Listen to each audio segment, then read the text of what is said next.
Good morning, everybody. I'm here to discuss the typical and atypical features of central serous chorioretinopathy. And as we just discussed, it's basically an inner choroidal hypopermeability, which later leads to RP decompensation. And usually, young males with type A personality, unilateral and corticosteroid use is a strong risk factor. And they present with usual blurring of vision or central scotoma, increasing hypermetropia, and the vision usually ranges between 66 to 60.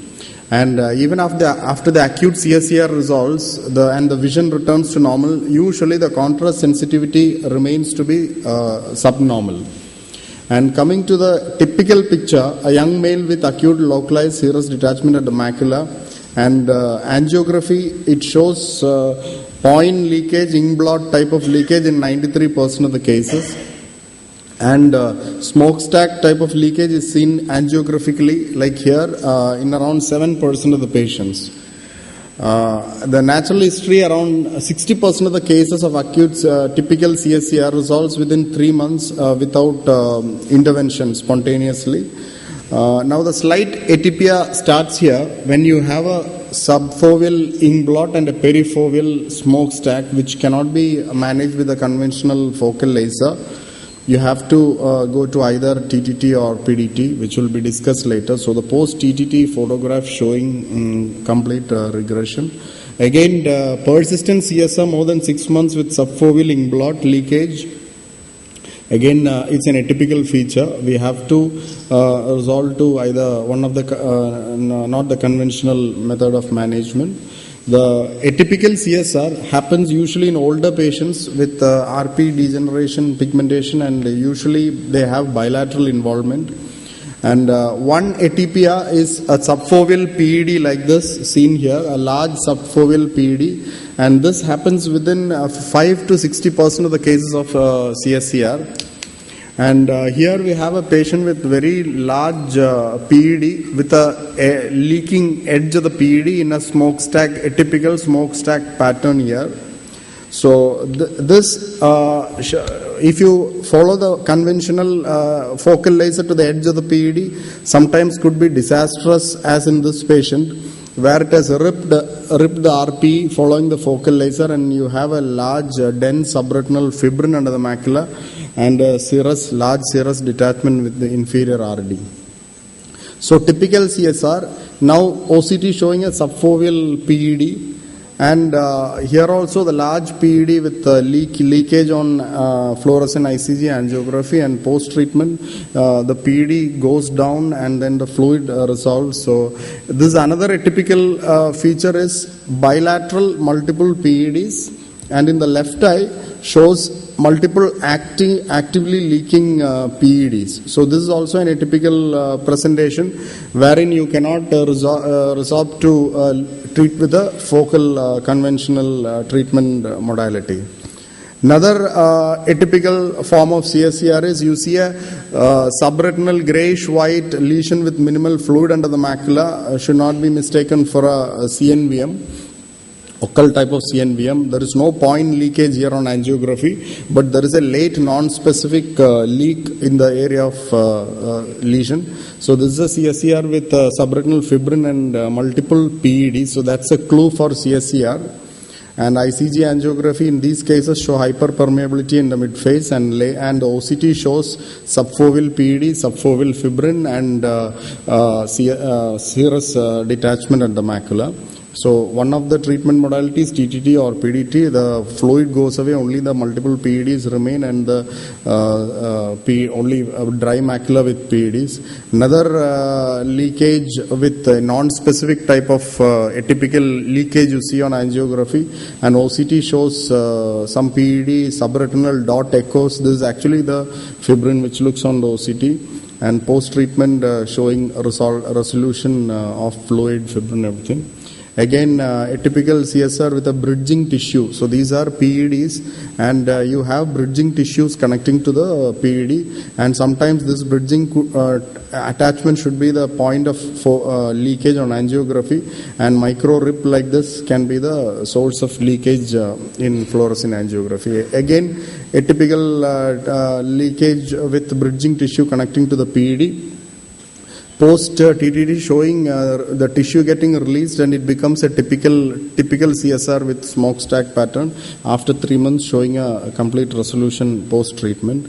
So another atypical form is an inferior bullous RD with fibrin under the macula. So this also cannot be treated with a conventional treatment. Either TTT or PDT has to be resolved and resorted to. And the chronic CSR usually more than 6 months duration, and around 16% of such patients progress from acute to chronic phase, where you have RP degeneration. And this constitutes around 5 to 10% of CSCR cases, this chronic CSR. Older patients, decreased vision, RP atrophy, and shallow SRF usually. So vision prognosis also guarded. Here you have a patient with chronic CSR and fibrin with a late non-specific leakage without focal leakage. So one of the modalities will TTT or PDT might resolve in complete resolution. Again, OCT feature of a thick fibrin which mimics like a CNVM, and post-treatment only the PED remains and rest of it resolves. So another is a diffuse ooze or diffuse epitheliopathy in chronic shallow CSR.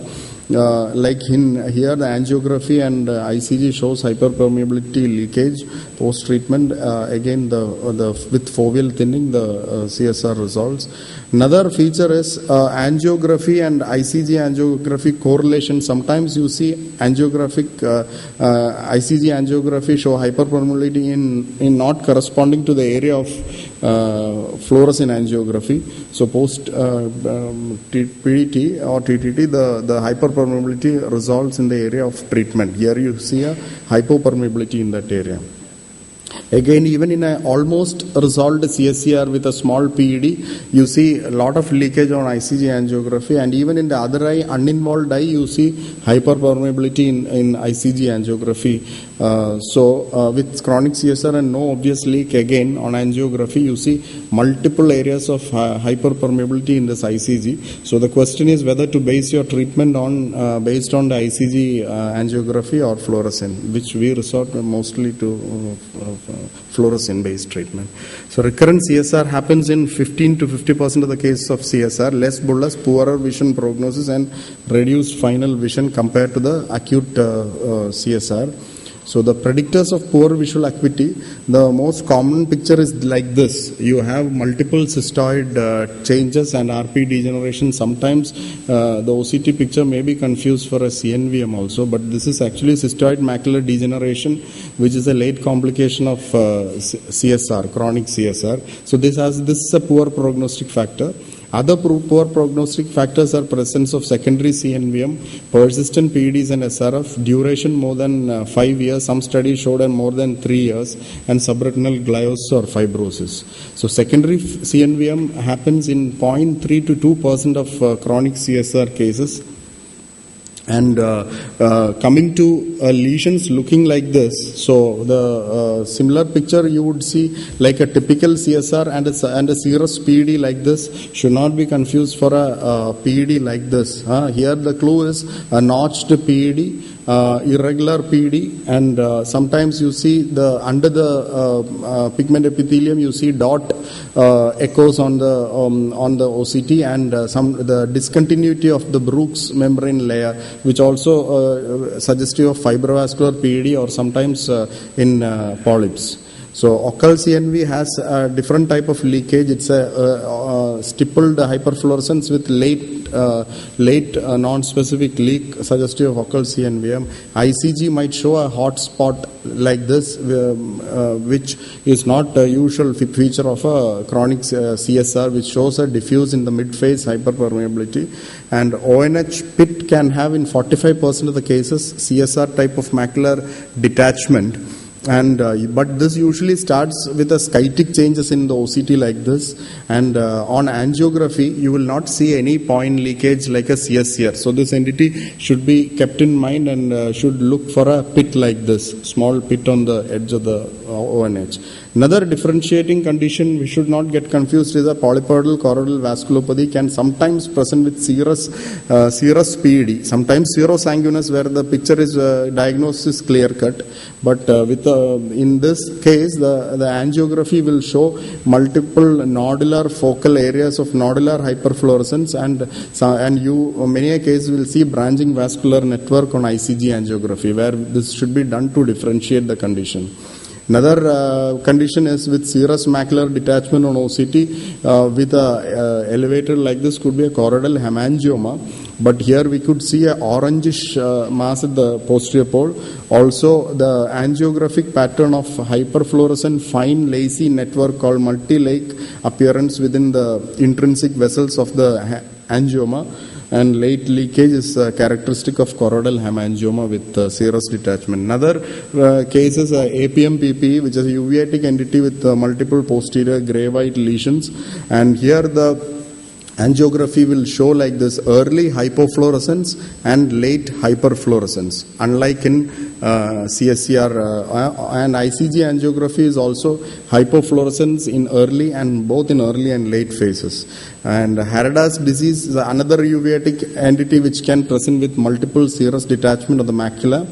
And here the punctate hyperfluorescence like this in bilateral with late pooling of the dye is the starry sky appearance is classical of the Harada's disease. Another with serous detachment, retinal detachment which could mimic a teardrop CSR is uveal effusion syndrome, wherein diagnosed scleral thickening greater than 2 millimeter is characteristic of uveal effusion syndrome, not of CSCR. But we have had very few patients with chronic CSCR with similar appearing picture. Another differentiating is serous macular detachment associated with choroidal folds and ONH edema, optic nerve head edema. Should keep in mind posterior scleritis, where you should see choroidal thickening with subtenon effusion in should be differentiated from chronic atypical CSCR. And malignant hypertension also can have serous macular detachment, but obviously the other features are very clear cut. And another picture is if you have a grayish white subretinal lesion like this and a serous detachment, macular detachment like this, then the inflammatory causes should be ruled out, because sometimes the subretinal fibrin can be, people can mistake for a chorioretinitis with a serous macular detachment. So if you give steroids for this, actually you will be worsening the chronic CSR with fibrin. Again, the angiography with early late hypofluorescence with late hyperfluorescence will be characteristic of chorioretinitis. So to conclude, central serous retinopathy will have a varied clinical presentation and is still an enigma with respect to its exact etiology. It is very important for the ophthalmologist to understand the spectrum of the disease and the disease mimicking CSCR so that appropriate treatment can be instituted to the patient. Thank you for patient listening.